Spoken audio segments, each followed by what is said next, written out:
Vous avez eu peur, hein? Vous avez raison. Bonjour, bienvenue sur Média YouTube, sur medio.com pour un grand déballage qui fera date. Pourquoi? Parce que c'est un produit très attendu, qui est tombé du ciel presque, et on se disait, mais est-ce qu'il va y avoir un successeur au fameux système Sony HT-A9? Oui, il est ici le successeur, mais avant que j'attaque, je voulais parler un petit peu du concept. Il faut savoir que ce produit est arrivé il y a à peu près 3 ans. Moi, je m'en étais occupé à l'époque, et c'est vrai qu'il y a eu tellement de succès sur le HT-A9 que même Sony, les malheureux, n'arrivaient pas à fournir et tout, les gens étaient malheureux. Et voilà, on s'est dit, est-ce que Sony va lancer un nouveau concept? Est-ce qu'ils vont faire évoluer ce produit ou en créer un autre carrément? Parce que vous savez, les marques, quand elles font des trucs, quelquefois elles disent, oui, bon, ça nous a coûté 12 milliards de dollars de faire ça, donc on va juste changer des petits trucs, mettre de haut. Non, mais regardez un petit peu ce qui se passe. Venez avec moi, ça c'est donc le HT-A9, on va beaucoup en parler également parce que c'est maintenant l'ancêtre, c'est le paternel, c'est le daron. Et regardez un petit peu. Du genre, ils ont pris exactement la même chose. Pas du tout. Le quad. Franchement, dans la série, on repart d'une feuille blanche. Ça ne peut pas être plus clair. Hein. Voici donc le HT-A9 et voici le quad. Alors, je préfère libérer les choses tout de suite parce que quand j'avais commencé à parler du quad avec Sony, j'avais un espoir.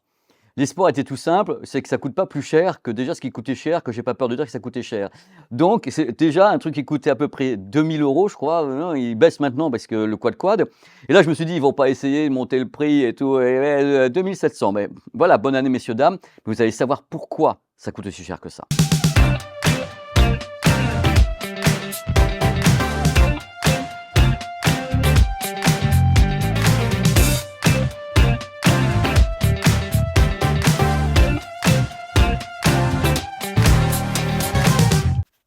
Après 3 ans, vous avez peur à chaque fois, moi aussi, hein, mais un gros tapis, on va, avec un matelas. Après 3 ans de bons sérieux services, c'est pas la fin du HT-A9, mais disons qu'il a enfin un successeur. Alors, regardez le design, hein, on va pas se la faire. Le quad arrive totalement, radicalement différent. J'ai été super surpris quand je l'ai vu pour la première fois à Los Angeles. J'étais là, j'ai dit, c'est quoi ce truc-là? Et ce qui est intéressant, c'est que maintenant, contrairement à celui-ci, on peut carrément mettre sur un pied le produit, mais on peut le mettre aussi, et plaquer sur un mur. De façon très simple, façon presque une applique. Regardez un petit peu l'épaisseur qui est ici, mais on garde le même concept, en fait, compte de 4 modules. Ce sont les enceintes sans fil, mais avec un fil quand même, parce qu'on dit toujours sans fil, oui, mais il faut bien alimenter la bestiole, donc il faudra donc 4 prises électriques pour connecter le quad, plus bien sûr le boîtier qui est différent aussi, qui est plus petit, avec marqué ARS dessus. Donc c'est exactement, entre guillemets, le même concept qu'avec le HT-A9. Les plots sont parfaitement indépendants, peuvent être placés sur un mur, sur un pied et à des hauteurs différentes. C'est-à-dire que vous pouvez mettre un plot qui serait ici, un qui serait un peu plus haut. Voilà, c'est pas important, puisque ce qui est important, messieurs, dames, c'est ce qu'il y a là-dedans. Super important. Dans chaque enceinte du quad, il y a 2 micros.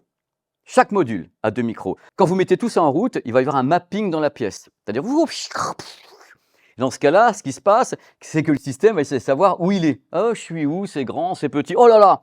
Un produit Sony, hasard et tout tremblement, vous allez voir tout à l'heure, c'est important. Et grâce au micro et à l'algorithme, la pièce va être mappée. Il va savoir où il est. Il va avoir son aire de jeu pour s'amuser. Donc, c'est super intéressant. Et justement, grâce à l'aire de jeu mappée, on pourra donc avoir des produits qui sont placés différemment. Contrairement aux enceintes classiques, on ne peut pas faire ça. C'est-à-dire, en effet, si vous avez un surround qui est ici, un machin, un truc, ça ne va pas fonctionner. Tandis que là, les bestioles qui sont ici vont créer en effet cette voûte céleste sonore, cette bulle sonore d'une enceinte à l'autre. C'est-à-dire qu'ils vont se parler et dire, voilà, je vais créer ça. Les 12 haut-parleurs fantômes avec des signaux qui sont Dolby Atmos, DTS-X, mais attention, grâce au cerveau contenu ici sur le quad, on peut également, à partir de signaux stéréo ou bien à partir de signaux 5.1 canaux et 7.1 canaux, créer également cette bulle sonore avec les 12 haut-parleurs fantômes. C'est le point fort de ce produit, c'est-à-dire en effet, on peut placer le haut-parleur presque n'importe où. Je ne vais pas faire n'importe quoi, j'en mets un à côté de l'autre, ça ne va pas le faire, il faut quand même de l'espace, il ne faut pas faire n'importe quoi, mais globalement, le produit pourra compenser sa position en créant ce travail sonore entre chaque plot qui vont se mettre à parler ensemble. C'est ça qui est novateur. C'est qu'on a un truc qui est parfaitement contrôlé au travers des micros, des processeurs, pour dire, bah voilà, on va s'entendre ensemble, et ça va être top. En plus, dans le cas où vous avez un téléviseur Sony haut de gamme, on peut avoir l'Acoustic Center, c'est-à-dire que non seulement le quad va faire ses effets, mais peut également distribuer une partie de ses effets sur, par exemple, les enceintes du téléviseur. C'est-à-dire des téléviseurs plus le quad. Sachez également que le quad peut se voir additionner un subwoofer, 2 peut-être, je ne sais pas, non, un subwoofer, ainsi que des enceintes surround supplémentaires. Donc, c'est en plus carrément modulaire, c'est-à-dire 2700 plus 12 000, cher. mais on peut faire grossir le système sans aucun problème. À l'intérieur de chaque enceinte, il n'y a pas un, il n'y a pas deux, il n'y a pas trois, il y a 4 haut-parleurs, avec bien sûr haut-parleurs d'élévation, ici, pour qu'on ait dans l'espace des sons Dolby Atmos, des TSX, des trucs comme ça. Il y a haut-parleurs de graves, parce qu'on sait très bien que c'est des petits systèmes, comme quand on regarde, c'est pas non plus des questions de graves monstrueux, donc on travaille le grave avec du basse réflexe. Il y a haut-parleurs de médium et haut-parleurs d'aigu dans chaque enceinte. 100 watts, la bestiole. 100 watts, 400 watts RMS au total avec les 4 plots. Grâce au quad, on a donc un son en 4.0.4 qui est géré évidemment par le cerveau, qui est capable de comprendre tous les fichiers, hein. Dolby Digital, Dolby 3 HD, Dolby Atmos, tous les DTS, même le 24 bits 96 kHz, tout passe là-dedans. Et comme je vous l'ai dit tout à l'heure, si vous demandez au système de vous faire un son spatial sur 12 enceintes virtuelles, il peut le faire à partir de la stéréo, du 5.1, c'est-à-dire qu'il peut étendre le champ des possibles grâce à ce système justement de mapping, de micro, de contrôle. C'est assez surprenant, c'est même assez unique dans la profession. Je pense que c'est pour ça que le HT9 s'est autant vendu, a été autant demandé, autant été en reliquat, qui ne sait pas vraiment, on peut dire où ils sont les produits et on veut acheter, on ne peut pas. C'est parce que tout le monde s'est jeté dessus en disant on n'avait jamais vu ça. Et c'est vrai, on ne l'avait jamais vu. Et voilà la suite. Ce qui est intéressant avec ce produit, compatible 4K 120 images par seconde, le gaming est possible VRR, ALLM, HLG, le 8K peut passer également au travers du boîtier, 60 images par seconde.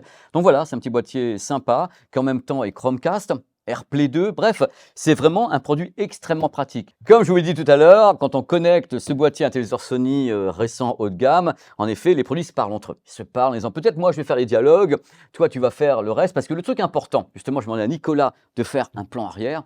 Ce qui est important et ce qui nous avait vraiment perturbé quand on avait testé le HTA9, c'est qu'il n'y a pas d'enceinte centrale. C'est-à-dire quand vous placez les produits ici, voilà, on va jouer le jeu. En général, sur la plupart des systèmes, il faut un son qui sort d'ici.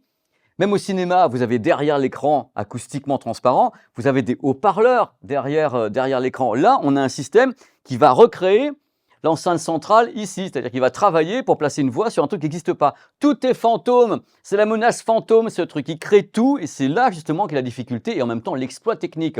Alors bien sûr, quand on connecte un téléviseur Sony avec l'acoustique CenterSync, le téléviseur peut filer un coup de main en mettant justement des voix qui sortent ici, les dialogues peuvent être ici, et lui dire « Oh, il y a déjà les dialogues, c'est génial, je vais rajouter des trucs, les effets. » Vous allez décupler le spectacle, vous allez avoir le son de la télé, plus vos 12 enceintes fantômes dans l'espace, ça va aller très très fort, hein. Mais c'est fait pour. Et si vous n'avez pas de téléviseur Sony, bah, vous aurez uniquement le quad tout seul qui crache déjà pas mal. Également, mode IMAX à bord. Il y a des modes quand on l'utilise. Alors, il y a le mode automatique. Vous laissez le quad choisir ce qui est bon pour vous. Faites-lui confiance, il sait ce qui est bon pour vous. Ça ne vous va pas, vous pouvez bien sûr toucher au bouton.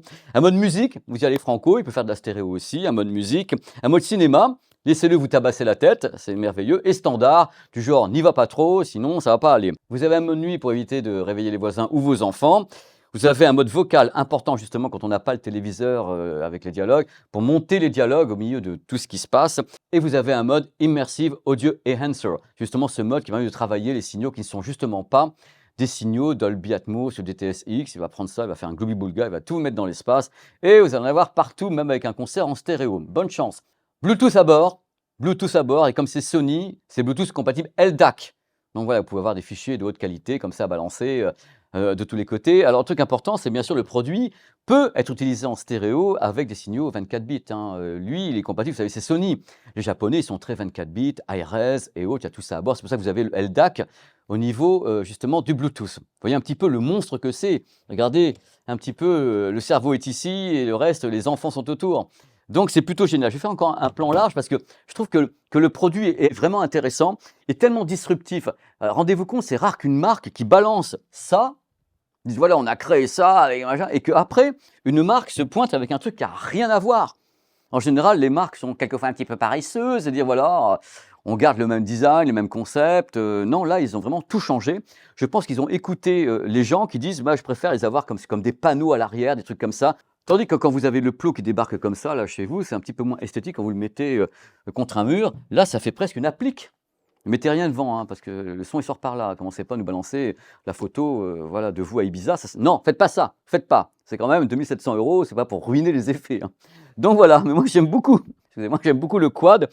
Parce que quand on est journaliste comme moi, parler d'un produit comme ça, je pourrais le faire pendant des heures, parce que j'avais jamais vu ça. Et même 3 ans après la sortie du HTA9, qui avait fait un succès fou sur ma chaîne YouTube, et je vous en remercie. Je suis dans le même état d'excitation de me dire que je vais le tester, parce que c'est tellement différent esthétiquement et techniquement, ça va être radicalement différent également au niveau de l'audio. Et le seul truc que moi j'attends, et je vous le dis comme ça de vous à moi, c'est peut-être un travail sur le grave, quand on sait que le grave méritait quand même un soutien sur le HTA9. C'est vrai, on ne va pas se mentir, le grave méritait un soutien. Peut-être qu'ils ont réglé le problème, on le verra dans les tests sur le média YouTube, sur medium.com, ainsi que sur ma chaîne YouTube. On verra si en effet il faut encore lui bastonner un bon subwoofer derrière, ou si ça suffit sans subwoofer. Si vous avez, oh là, dinero, bah, c'est intéressant d'avoir le quad ou bien le HTA9, dont le prix doit être un peu moins cher maintenant, parce que ça évite, j'aime bien évite avec plein de guillemets, hein, à avoir un travail fait par justement une barre de son qui doit utiliser la pièce, le rebond des murs. Là, c'est pas ça, puisque eux, ils parlent entre eux et ils créent une bulle entre eux. Ils n'ont pas besoin des murs, c'est-à-dire que derrière votre canapé, il pourrait y avoir 10 mètres. Derrière, ils s'en foutent complètement, puisqu'ils créent à l'intérieur de leur propre module. Ils créent la bulle où ils sont. Ça, c'est une idée de génie à la base. On s'émancipe de la pièce, on s'émancipe de tout. Ils se positionnent où ils veulent, ils s'en foutent littéralement. Ça, c'est vraiment exceptionnel. Donc voilà, j'étais très content de vous présenter le quad.